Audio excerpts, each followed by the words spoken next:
So coming to the load profile. So load profile is an estimate of the total energy demand from a power system over a specific period of time.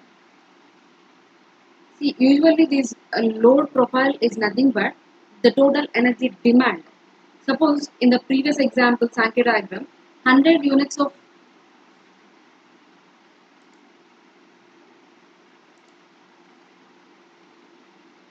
100 units of electricity is generated. So in that 32 units is only going to the consumers.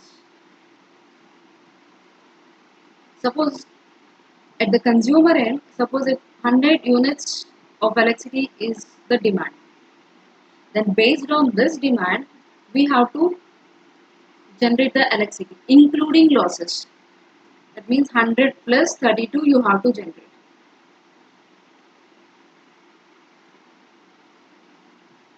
Then this 32 units will be going in. If 32 units are the losses, then this 32 units will be going into the loss and the remaining 100 units will go to the consumer. That means we should know the demand of the consumer, how much amount of demand is there. Based on the demand only, we have to generate the electricity. If we don't know the demand, how can we generate? We can't generate. See, if you generate more electricity, if the demand is less and you are generating more electricity means there is no meaning. We can't store electricity. So first we have to know the demand, then we have to generate based on the demand. Suppose in your home some guests are going to come, 3 members or 4 members. If you know the number 3 or 4, how many guests are coming to your house, so based on that your mother can cook. So otherwise, how can she cook? How can she prepare a food if you don't know the number of people are coming to the house? So in the same way here also, if you know the demand at the consumer end, how much of electricity they are needing, then based on that, the generating stations will generate the electricity. So this load profile indicates specific period of time. It will calculate the energy demand for a specific period of time is for 24 hours, let us assume 24 hours period of time, they will calculate the load. Means each and every instant of time they will calculate the load. So based on that, the generating station will generate the electricity. So it is a graphical representation actually. The load profile is a graph of the variation in the electrical load versus time.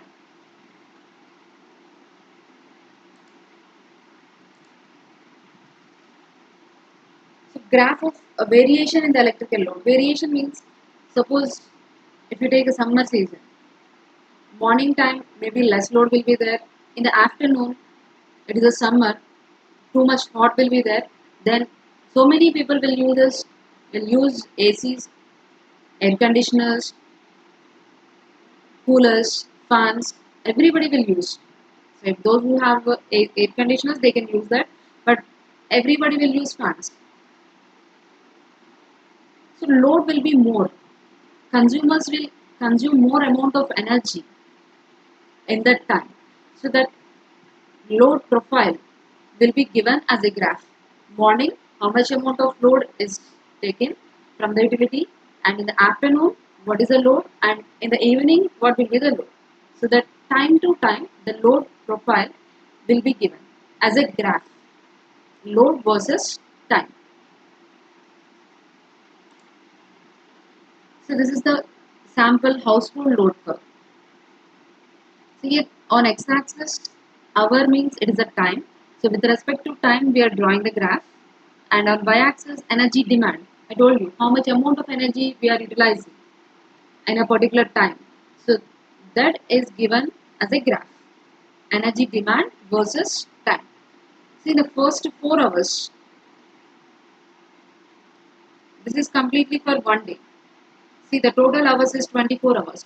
24 hours means for one day this graph is showing. This load profile is for one day. So in that we are dividing the hours, total 24 hours. In the first 4 hours, if you see the graph, first 5 hours. So first 5 hours, this is the energy demand. By looking into the graph, is it constant energy demand in the first 5 hours or is it varying?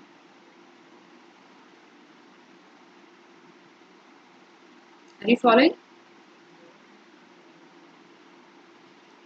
Constant. So in the first 5 hours, the energy demand is constant.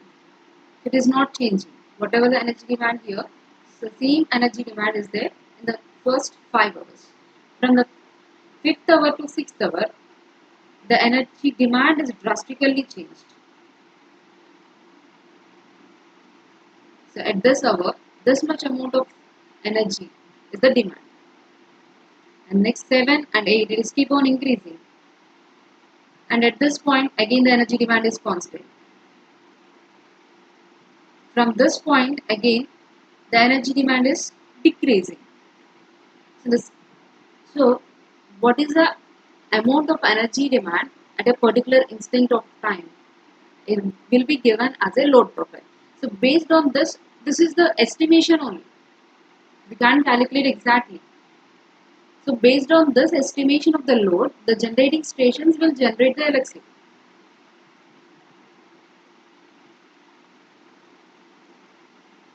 So total 24 hours period of time, the load is varying. It is not constant. At some point of time, the load is maximum, and at some point of time, the load is very minimum. So minimum load is called the base load, and maximum load. See, this much at this hour, 19th hour, this much amount of energy is required. This is the energy demand. So this is the highest energy demand in a day, in that particular day. So this will be your maximum demand or peak demand or maximum load. So the minimum amount of load demand is there, that is called base load, and if the maximum amount of demand is there at a particular instant of time, then that is called maximum load. So your load profile will show you the variation in the electrical load from base load to the maximum load in a particular day or in a particular hour. It will show. See this load profile. This is the variation in electrical load versus time. This is not only for a day. You can do it for 1 hour also. In that 1 hour, you can distribute your time like 10 minutes duration, 10 minutes, 20, 30, 40, 50, 60. The total 60 minutes is 1 hour. For 1 hour, how the load is changing. So basically, in a 1 hour, the load may not change drastically. So that's why we will take usually for 1 day the load profile.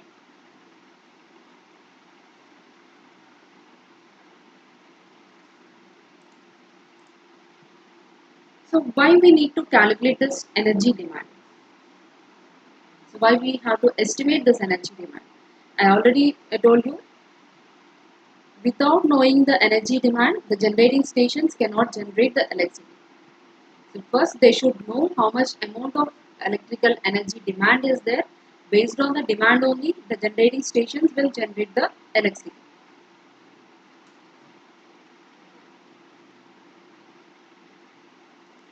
And when to do the calculation? So whenever you are going to generate the electricity, then you have to do the calculation for generating the electricity. And not only for these, we have two types of methods for calculating the energy demand, not only for generating station.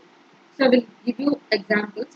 Let's see what are the methods to calculate this energy demand and why we are calculating the energy demand apart from the generating stations. So to construct this load profile, there are two methods. First one is autonomy method.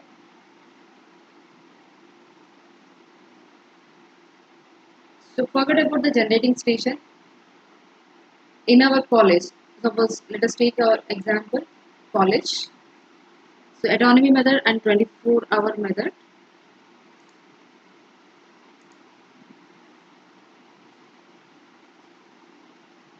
So, let's discuss about this autonomy method. So I'm taking college as an example. So in this, we have so many things are there Those are utilizing the electrical energy. So how much amount of electrical energy we are using, that we have to calculate using this autonomy method. So why we need to calculate that? Why? Because some systems will be there, they need backup power whenever there is a power interruption. So we are getting electricity from the generating stations or from the transformers to the college. In the college, there are some systems. Suppose examination branch is there, exams are going on there. Then they need electricity.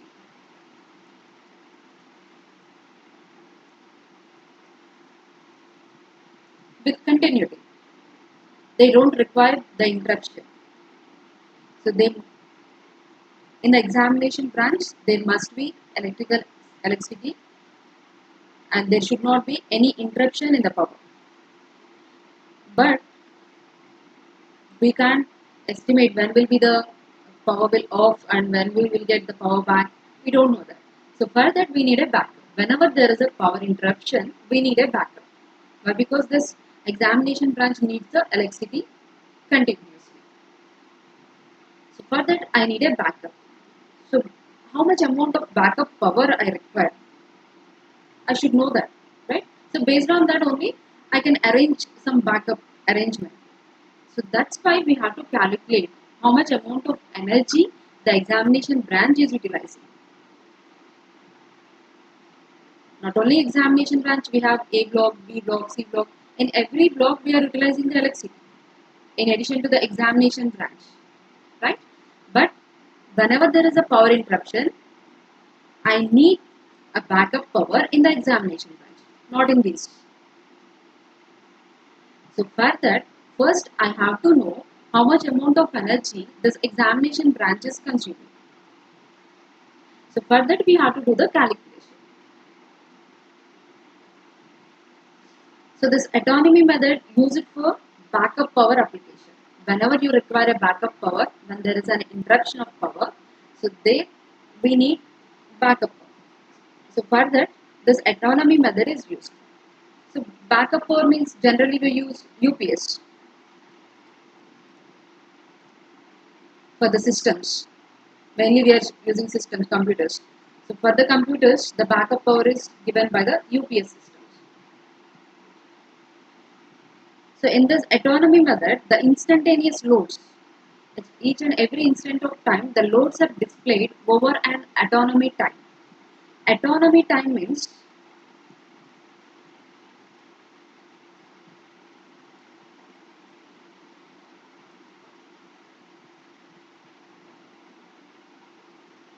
so this is the period of the time.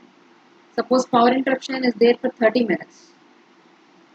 So in this 30 minutes, I need the backup power. The UPS must run for this 30 minutes. And this 30 minutes is called the autonomy time. How much amount of time the power interruption is there. In that period of time, I need the backup power. So that time is called the autonomy time. So which is the period of time that the loads need to be supported by a backup power in the event of power supply interruption. So that is what autonomy time.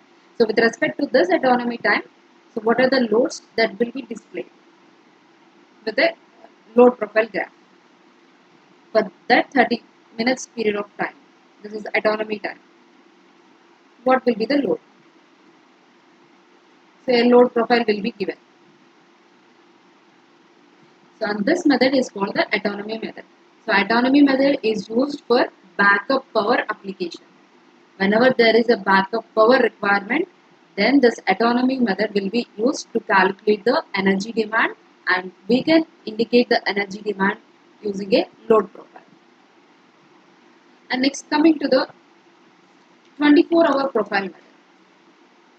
So 24-hour profile method, actually this one is what we discussed in the last graph. The 24-hour period of time. For one day, the graph will be shown, the energy demand. So that method is called the 24-hour profile method.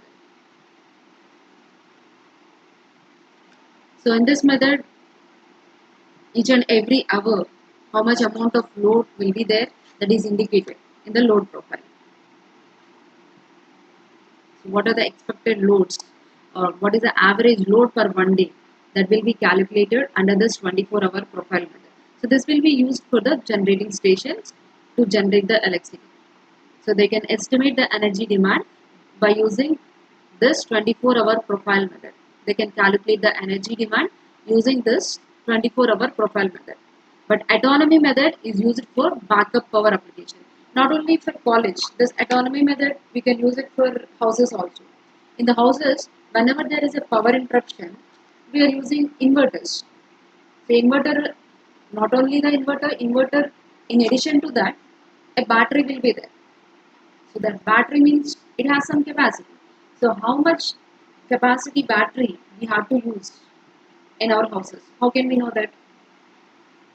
So in the house, whenever there is a power interruption, I need a backup power for my TV, refrigerator, AC, whatever the electrical appliances are there. For all those, if you need a backup power, then we have to calculate all those loads, and based on that, you can buy a battery. Suppose I only need a backup power for my uh, refrigerator and TV and AC, only these three. Then I can calculate those three loads, what will be the load, and based on that load, I can buy a battery. That is autonomy method. So the amount of backup power you require, how much amount of backup power you require, based on that, or you can calculate the energy demand. ఎంత time కావాలి, ఎంత లోడ్కి కావాలి backup power. So this is what the load profile is. So load profile is nothing but the energy demand variation with respect to time, and it will be constructed using two methods. One is the autonomy method and second one is the 24-hour profile method. Autonomy method is normally used for backup power application, and 24-hour profile method is generally used for power generating station. So based on the autonomy method, we can decide how much amount of backup power we need. That is UPS. Suppose if it is a systems, how many UPS I need, or if it is a home, how much amount of battery we have to buy. So that we can know by using this autonomy method. And 24-hour profile method means this is used for the generating station. So by using this method, we can estimate the total energy or average energy demand load in a day. So based on that, the generating stations will generate the electricity. So this is what load profile is. So next topic, energy conservation schemes. So first of all, what is meant by conservation? Again, so in our subject, energy means most of the times we refer only electrical energy. So electrical energy conservation schemes. Conservation means saving. We have to save the energy. We are saving energy means we are saving our money also. Why? Because whenever you are utilizing the electrical energy, we have to pay it as an electricity bill. So if you reduce your consumption, the electricity bill also reduces. Then you can save your money also. Not only for this, we are conserving, we are saving the fossil fuels. Fossil fuels like coal, oil, they are available in the nature, but limited sources those are. If you keep on utilizing those, they will exhaust at one point of time. So we have to save those fuels also. How can we save? By using these fossil fuels like coal or oil, we are generating the electricity. If you are using more amount of electricity means you are utilizing more amount of coal. So that's why if you reduce your consumption, thereby the generation will also be reduced. The utilization of coal or oil will also be reduced. So what are the schemes, energy conservation schemes are there? So there are three energy conservation schemes, and these are classified on an economic basis.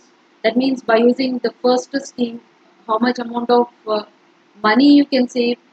In the second scheme, how much amount of money you can save based on the economic basis. That means based on the money, how much amount of money you can save. So based on that, the conservation measures are divided into three types. The first one is short-term energy conservation scheme, and second one medium-term energy conservation scheme, and third one long-term energy conservation scheme. The short-term energy conservation scheme usually involves there will be no change in the operating practices. Whatever the operating practices you are using, the same can be used. So no capital expenditure, no need to invest anything in this short-term measure. And you can save the energy by using this short-term scheme is 5 to 10%. 5 to 10% of money you can save. And medium term, again the same, 5 to 10%. In the short term measures, no need to invest anything. But in the medium term, you have to invest. For saving, first you have to invest. That is a low cost investment. By using that investment, you can see again some amount of money, that is 5 to 10%. And third one is a long term energy conservation measure. In this, high investment will be there, and modifications, whatever the modifications you are doing, so those will involve high capital cost. So in this, we can save 10 to 15% of the economy. So let's see one by one of what is the scheme, short-term scheme, what will we do in this short-term scheme, and how we are saving this 5 to 10% of our money, and what will be there in the medium-term scheme, and what we are doing for the energy conservation. So let's see one by one. So, but before going to these schemes, energy conservation measures, first we have to understand the thermal power station. So why? Because all these energy schemes we will discuss under the thermal power plant only. So for that, first I will explain what is meant by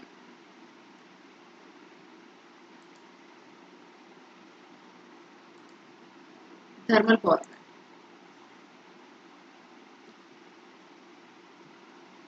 See, this is the complete diagram of the thermal power plant.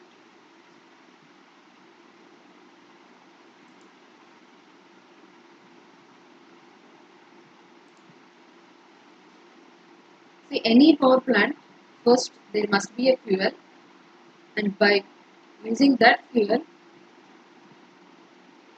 we are generating something, and by using that, the turbine generator will be there. Finally, this generator will generate the electricity.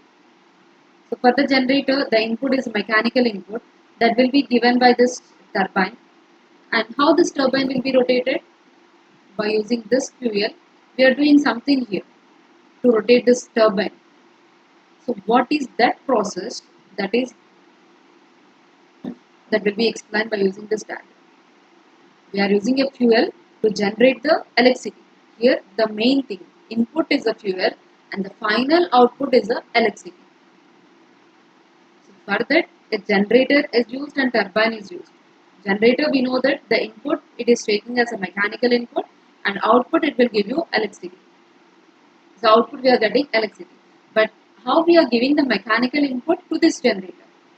So that is by means of a turbine. Turbine will rotate, and that rotating energy is given to the generator. But how the turbine is getting the mechanical energy? How the turbine is rotating? So that's what we have to discuss here. So the fuel, what is the fuel we are using in the thermal power plant is coal. So this is the coal storage tank. Here the coal will be stored, and this coal is given to this. So this complete thing is called the furnace. So this coal is given to this furnace. In this, the coal will be burned. So while burning the coal, it releases heat energy, and that heat energy is used to boil the water. So in this tubes, water will be there.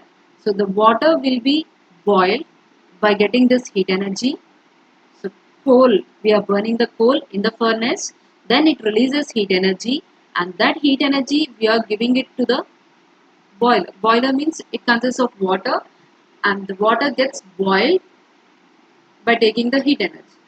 So the water gets heated and reaches to the boiling point, then it converted into steam.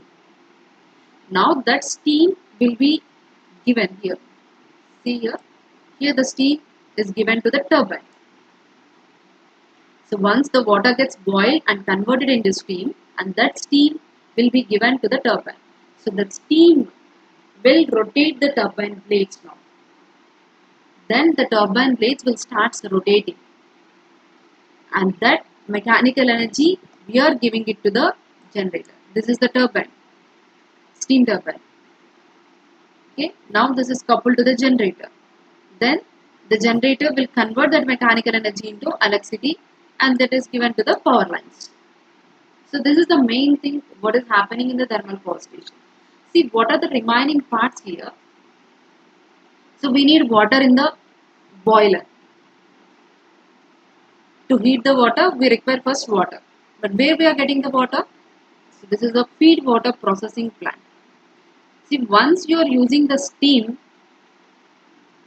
for rotating the turbine, that will go to the condenser after that. Here in the condenser, so the water gets cooled, and then so the steam gets cooled, then it converted into again water, condensation. The condensation process will be there. So that water will be again given to the boiler. So that is called the feed water processing. And the remaining will be given to the cooling tower. This is water vapor. So in the thermal power station, so large pipes will be there like this. Towers, cooling towers. These are called cooling towers. So on the top of this, a smoky thing will be appeared. So generally, those who don't know about the thermal power plant, they will think that is a pollution, a gas, but it is not the gas. It is the water vapor.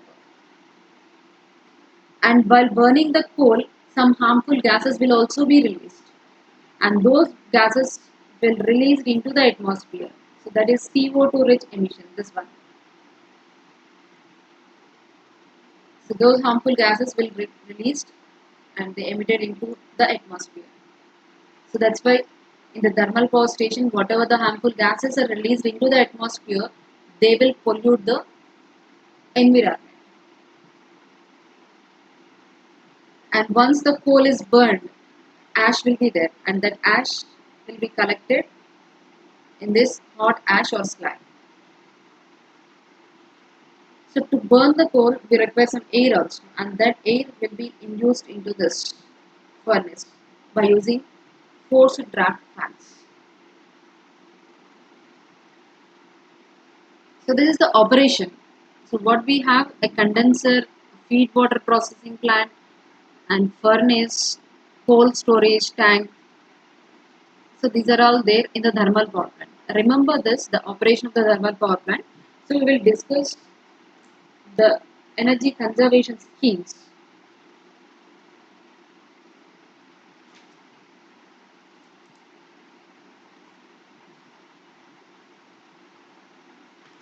So I will start the energy conservation scheme in the next class.